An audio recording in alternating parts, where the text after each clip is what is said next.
ہم کریں گے ہر مظلوم کی حمایت۔ السلام علیکم، میں ہوں حرین فاطمہ اور آپ دیکھ رہے ہیں حمایتی نیوز HD چینل۔ نظر ڈالتے ہیں آج کی اہم خبروں پر۔ کراچی جناح ہاسپٹل NICVD کی پارک مافیا بھی سامنے آ گئی۔ 100 روپے پارکنگ کو 150 روپے پارکنگ کر دی۔ حکومت نے عوام کا مہنگائی سے خون چوس رکھا ہے، دوسری جانب پارکنگ مافیا عوام کا خون پینے لگی ہے۔ کراچی میں پارکنگ مافیا کی بدماشی ایسی کہ ان کے آگے اعلیٰ افسران سمیت دیگر سرکاری ادارے بھی خاموش۔ میئر کراچی مرتضی وہاب صاحب، ایک نظر یہاں بھی۔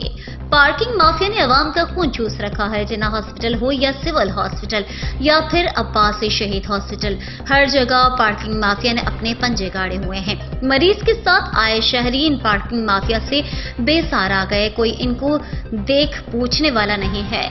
میئر کراچی مرتضی وہاب صاحب، IG سندھ غلام نبی میمن صاحب اور اعلیٰ افسران سے گزارش ہے کہ ہاسپٹلوں کے اطراف سے پارکنگ مافیا کو ختم کیا جائے اور سرکاری ہاسپٹلوں کے اطراف عوام کے لیے پارکنگ مفت کی جائے۔